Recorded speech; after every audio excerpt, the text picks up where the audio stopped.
تخيل ان باب بيتك خبط فتفتح وتلاقي قدامك حيوان وزنه اكتر من 600 كيلو، بدل ما يهجم عليك يحط راسه في حضنك ويطلب منك تلعبه. الحقيقة ان في حيوانات ضخمة مستحيل تتوقع انها من اطيب الحيوانات على وجه الارض. وعلشان ما اطولش عليكم يلا نبدأ.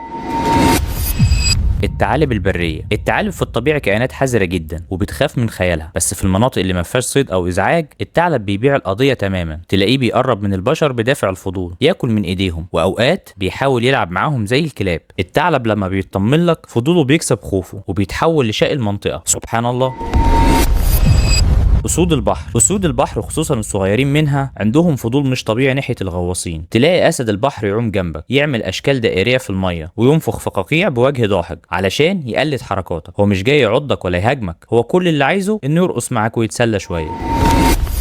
حوت البلوجة. حوت البلوجة مش بس أليف، ده كائن عنده ذكاء وفكاهة مش عند بشر كتير. معروف عنه انه بيقرب من المراكب والغواصين علشان يراقبهم، وفي فيديوهات شهيرة للبلوجة وهو بيرجع الحاجات اللي بتقع من الناس في المية. يعني حوت كامل يرجع لك تليفونك علشان يلعب معاك، تحس انه مهتم بينا زي ما احنا مهتمين بيه بالظبط.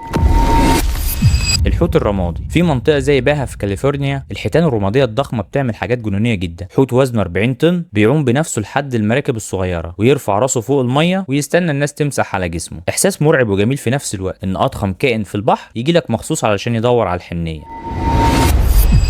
ونختم بالملك غزال السايكا في مدينة نارا في اليابان. الكائنات دي عايشة وسط الناس في الشوارع كأنهم جيران. الأغرب بقى إنهم اتعلموا الثقافة اليابانية. الغزال بيقف قدام السائح وينحني براسه يحييك علشان تديله الأكل، تحس إنك في فيلم كرتون من كتر ما هو أليف ومؤدب. تفتكر لو قابلت حوت أو ثعلب من دول هتقدر تطبطب عليه ولا هتخاف منه؟ اكتبوا لي في التعليقات. أشوفكم الحلقة اللي جاية بإذن الله. كان معكم أحمد اليسري، وفي النهاية صلوا على الحبيب.